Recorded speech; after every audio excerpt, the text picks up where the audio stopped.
Hello, welcome to Overstimulation Simulation. My name is Ella. Today we are going to be making some art and talking about going against the grain. Now I feel like I have a lot of ground to cover, and I realized last time that I'm not so sure how well it's going to work for me to art while talk, so I think this is going to be, there's going to be parts where I'm talking like this, but I think it's also going to be a voiceover, which will probably be a bit more organized. But yeah, welcome today. If you feel like you need some motivation to get up and make some art, whether it's good or bad, whatever that means. Personally, I had a very hard time getting out of bed today. It is like 3 p.m. I did go to work, but I don't know. I'm having one of those days that feels really heavy. Everything's okay. I'm doing good. Keeping high spirits no matter what. And you know what? I am grateful to myself to have gotten myself out of bed. Anyways, if you are here and you are ready to make some art with me, thank you. Thank you for carving out some time, and thank yourself for carving out some time to do something creative, because it's always really hard to start. Not always, but sometimes. So I'm not entirely sure what medium I'm going to be using today. I think maybe I want to use some charcoal. So let's get into it. Okay, I'm back for a little bit. I figured out what I'm going to do. I am going to use charcoal, but I'm also going to use my oil pastels. The charcoal I'm using is going to be like just... and then I have some blending stumps as well. I love these things. If you've never tried playing with charcoal before, I would recommend it. I feel like it's fun because it's so messy, and yeah, it's kind of intimidating because you just have your two colors, black and white, but okay. Oh, but yes, and then I'm also going to be using all of my oil pastels, which I haven't used in a while, and I feel like I need to preface that I am not a trained artist. I did take a drawing class, but I dropped out. So what we're doing here is purely experimental. And yeah, I feel like it's important to not be afraid to mess up when doing art. I'm working on that myself. So right now I'd like to promise you that the outcome might not be pretty. And that's okay. Goodbye.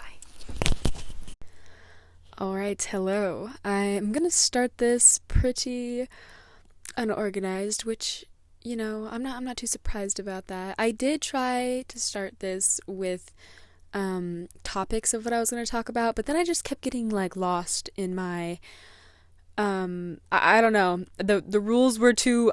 I'm not good with rules, so here we are being unconventional. But you know what? I think that makes sense for this episode because we are talking about going against the grain. So bear with me if it's a little hectic. I did have a lot of coffee today, and we're just gonna see where this goes.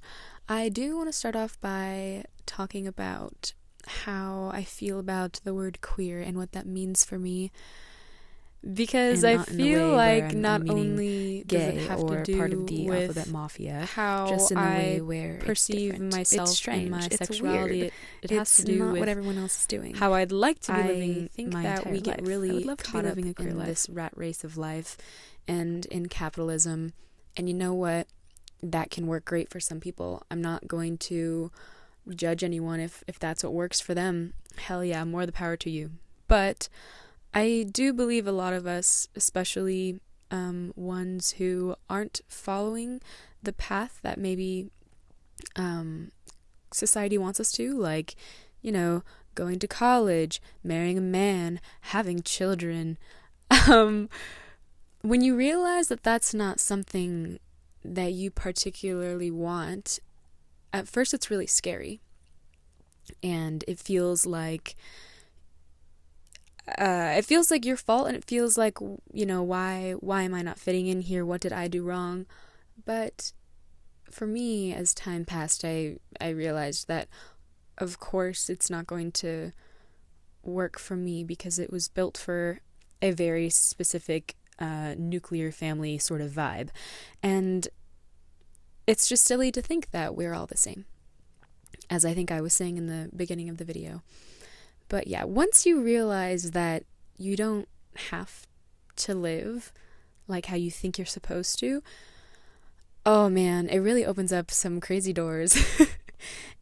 And I don't think I realized that I could write my own script for life until probably quite recently, when I dropped out of school for probably the third time. It's just, once you notice that something really isn't working for you, you gotta wonder if it's not working for other people too. And so for me, what school looks like is, I think I could probably take 2 or 3 classes and then also be working and have a lot of time to still take care of my mental health and my physical health. But I've tried doing the full-time school thing, and it feels impossible. It feels absolutely impossible. And I just would always convince myself that I just wasn't good enough, and there just must be something wrong with me. But that is not true. No.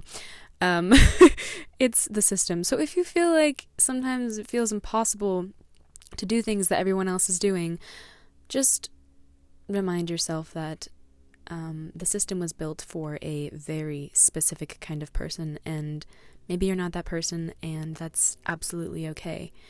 So yeah, I kind of want to talk about writing our own scripts in life when we realize that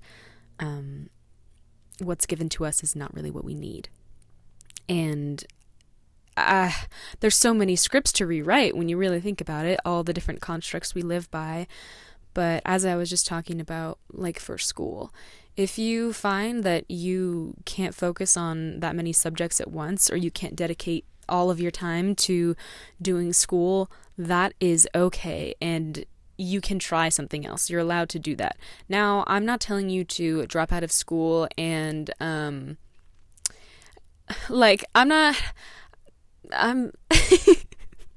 do that. But I wish I had someone to tell me that it was okay to figure out what it looked like for me and not to keep trying to shove myself into a specific box. But yeah, if you find that it feels too overwhelming to take so many classes at once, you are allowed to decide to take 2 or 3 classes, go part-time, and also work. You're allowed to do that. Now, maybe you have an agreement with your parents or with somebody, if someone's providing you money for school where you have to go full-time. I could see how that would make you want to keep going and keep trying. But when you really think about it, if you know what worked for you and what doesn't, I think that you will be able to figure out a way to write your own script. So indeed, there is the whole school thing, and you don't need to feel shameful about not doing things the way other people are doing, because there's just no point in that. We're all on our own path here, and my path shouldn't look like yours. I don't really want it to look like yours.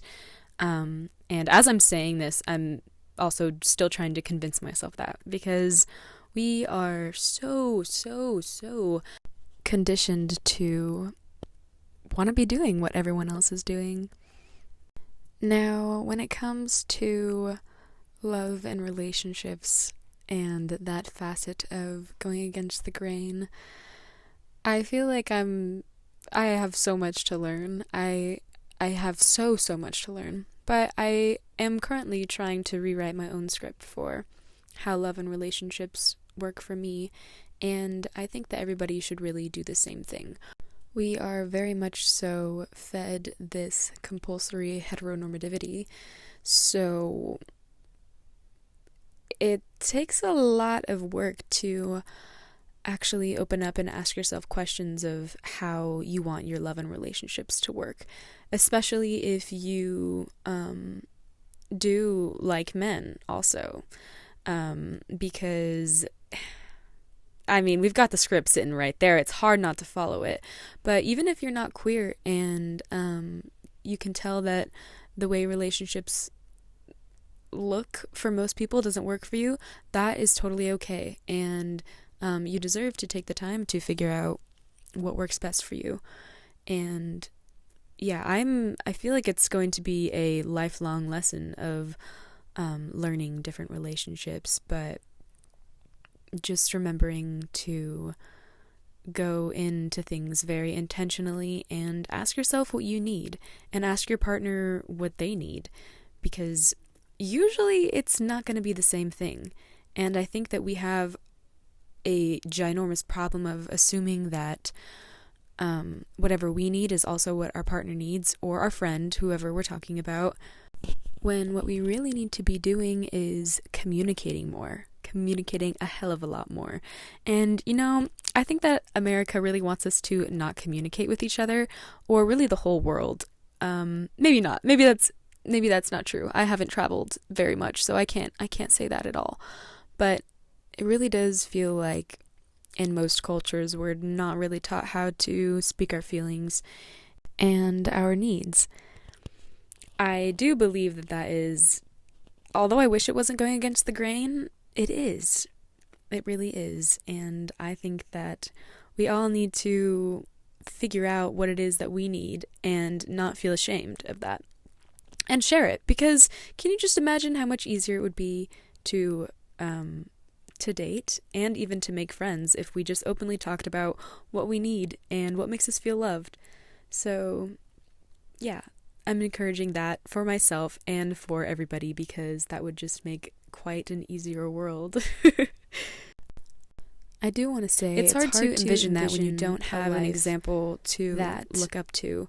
So that is queer. If you find yourself feeling that way, if you feel like you don't know what that looks like for you, I would say try to make friends with older women or men or anyone who they live a bit of a unconventional lifestyle. Because I don't know, I really didn't understand that I could live how I kind of wanted to until I met two of my coworkers, Jane and Rondi. I love them. I'm not sure if they'll ever listen to this, but they're both older than me. Rondi's in her 40s, I believe Jane's in her 60s, and both of them don't have children, and we're working at Jane has a vintage store and Rondi worked there too. So, they're working their asses off being creative, and they didn't have children. And they both do have partners. They have a lot of pets. And I hadn't met an older woman who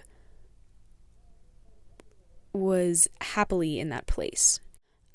So I just can't say how important it was to me to meet someone and talk to somebody who was living a life that I could see myself living.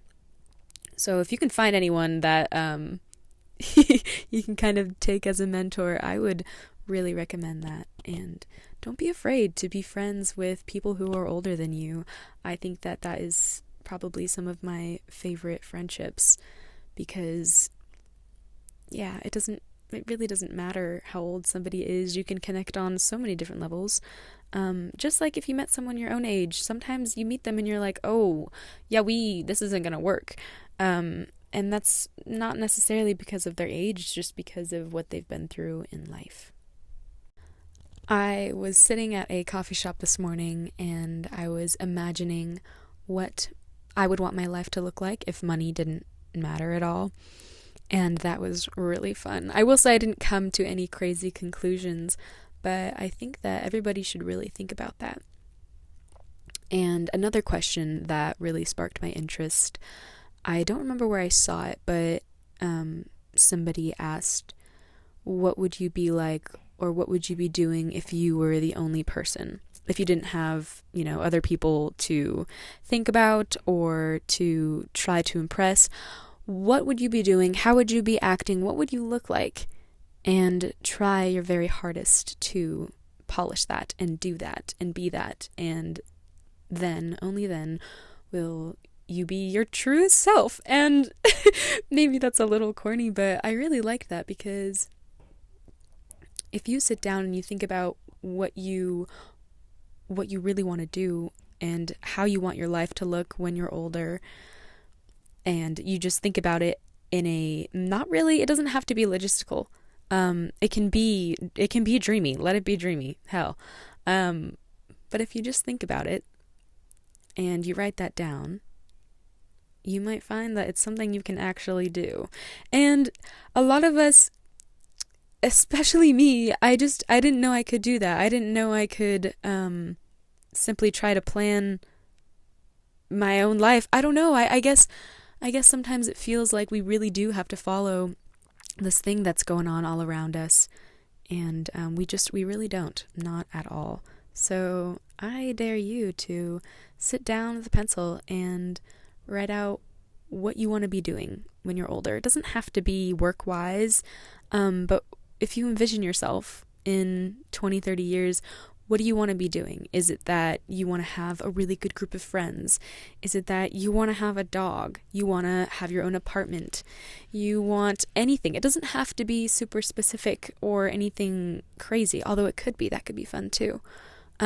Just write down those big things and see if your dreams can actually be executed. That's the word I was looking for. Can be executed, because most times they are.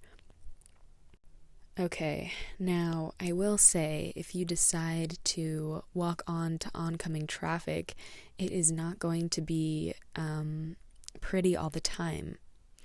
And I don't know where we are in the point of me doing this drawing, but that's kind of what I was trying to go for, is when you're going against the grain, it feels like you're walking onto incoming traffic. And I definitely am aware of the fact that when you decide to exit the rat race and capitalism and the patriarchy, there can be consequences, especially with money, which is terrible. I hate to talk about money, but it really does make the world go round. I'm not going to pretend that it doesn't. If you decide that what you want to do is be a metalsmith, and you decide to pursue that, and you drop out of college, or maybe you go to a different college that does that, there is always a risk. There's always a risk when you're not doing a 9-to-5, because a 9-to-5 is reliable. You will be making that money. So always keeping that in mind. I am not telling you that you should just go and pursue your dreams, because sometimes that isn't realistic. But there's always ways to incorporate your dreams into your life. Even if you do work a 9-to-5 and you like that, you can create spaces that still allow you to be creative and find yourself. Again, sorry if that's cheesy, but that's what I believe. I also want to talk about how confusing it is to decide to make your hobby your job. Now, I don't have experience with this because I'm not I don't sell any of my art or anything like that. I mean, I have my music out there, but I don't make money off of it. But I've thought multiple times that maybe I should make my creative hobby, or try to make my creative hobby, a living. And the truth is that's also very scary. But I think in my head, that is less scary than becoming a part of the rat race. Now, if I had kids and I needed to provide for somebody other than myself, I would probably be thinking very differently than this. So I know that there's a privilege there of I am the only one that I have to take care of right now. Besides my cat, but that's a cat. Not trying to take away her importance, but she is just a cat. Anyways, what I'm trying to say is if you have a dream or an idea of how you think life could look, I think that you should do everything in your power to try. And maybe it won't work out. And it will be terrible, and you won't make any money, and things will go to shit. But maybe, just maybe, they won't. But you will never know unless you try. So join me on this mission of trying. It's scary. It's very scary. But if you can find people who think similarly to you and who can support you, I do believe that we will be just fine. I also want to talk about the human condition of never feeling satisfied, never thinking that we're doing enough. I think that is really, really, really shoved down our throats, that even when we do something to make ourselves proud, we're still not doing enough. There's still more we could be doing.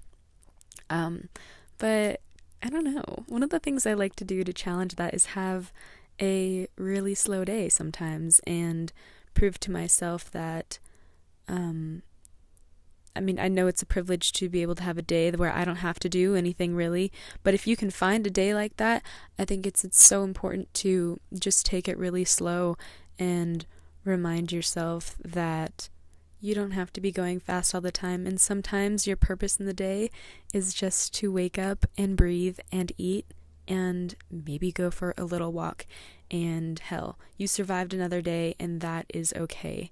So, maybe that's common knowledge, but I feel like I just started doing that recently, where I have to have days where I remind myself that it's okay to slow down and calm down and take a little break, because we weren't really made to be doing all these crazy things. As you know, we are the only animals here on Earth that decide that we have to pay to live here.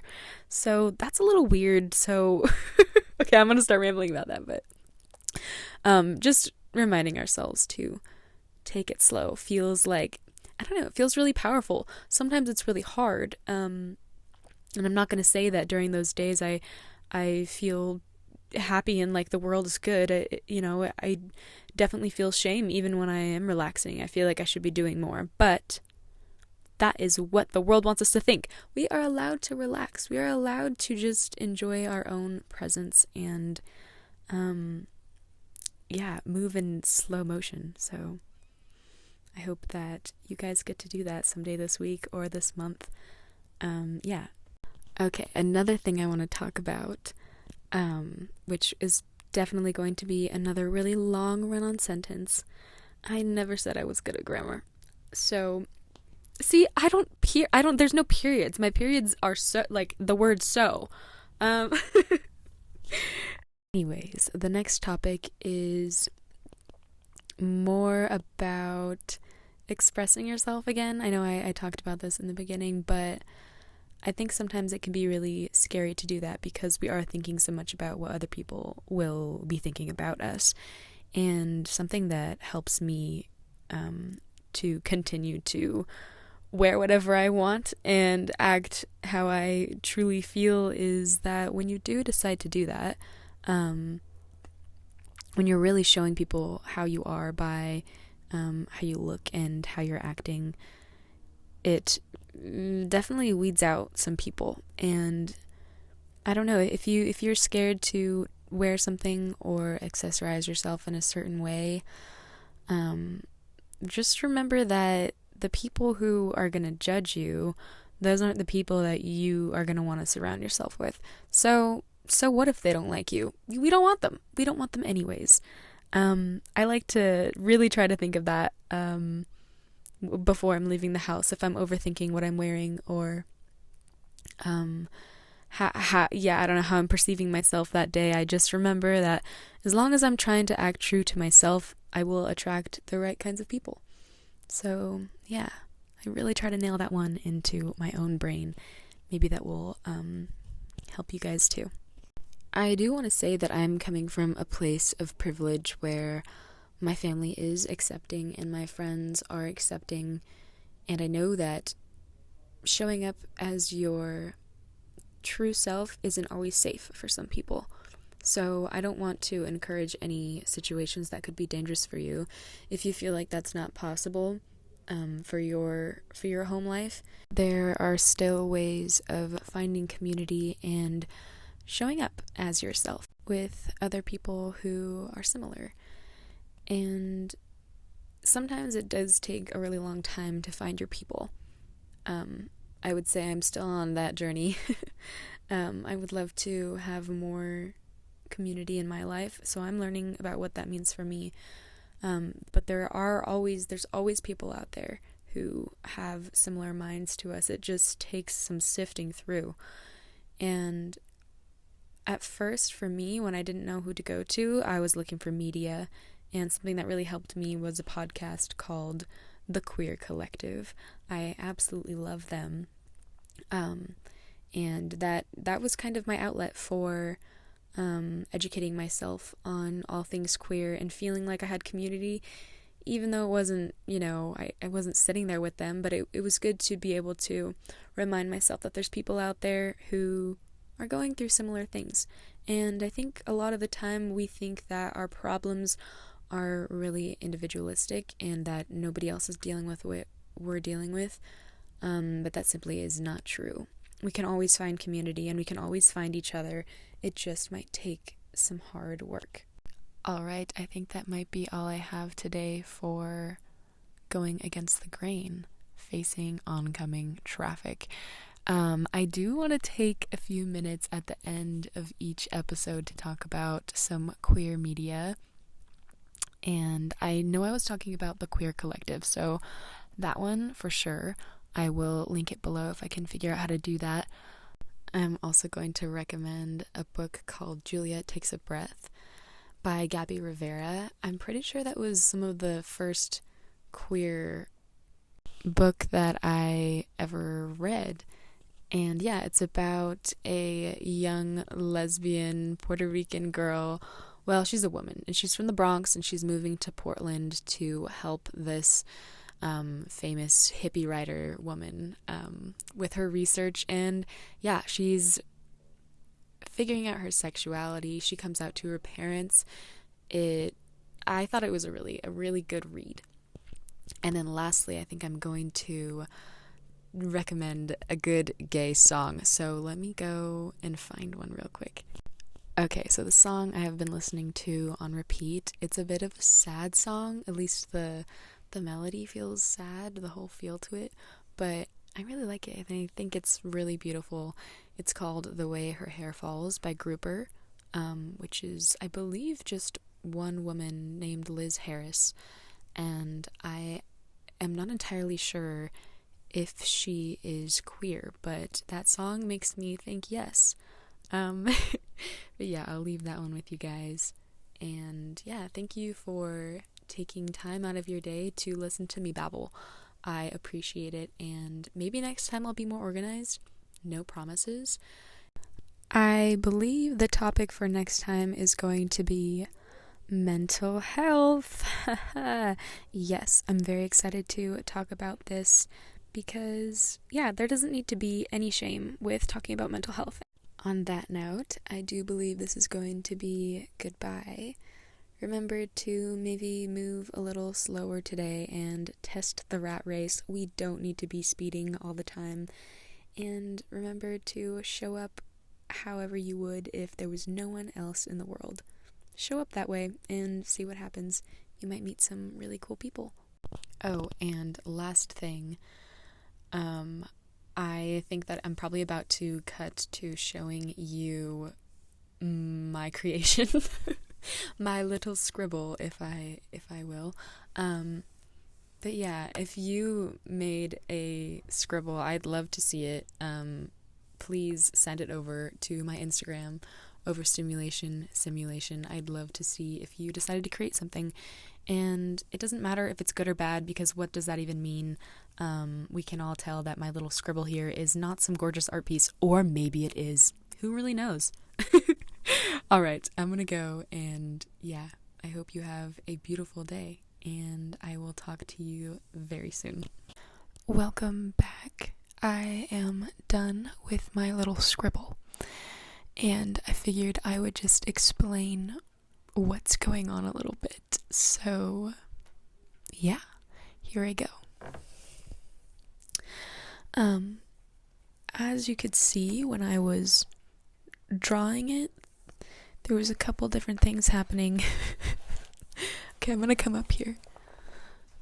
So, I guess it's gonna be reverse now for you guys, but this little guy right there, that's supposed to be me, and this is oncoming traffic.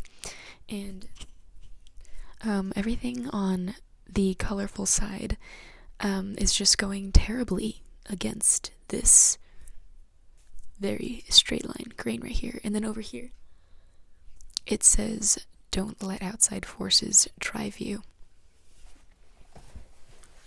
Because I'm not gonna lie, when you make decisions that don't align with how it feels like the rest of the world wants you to act, it does feel like you're walking onto oncoming traffic. But usually it's worth it. So yeah, I think I'd like to do the outro not voiceover style, because this feels more genuine. If you want to go ahead and DM me a picture of your art, I would eat that up. I would eat it up simply. Okay, lastly, I just want to remind you that it's okay to be confused and lost in this little life thing, because we made up all the rules. So it's okay if they don't really make sense for some of us, because we're not all the same, and that's a good thing. So yeah, I will see you next time. Goodbye.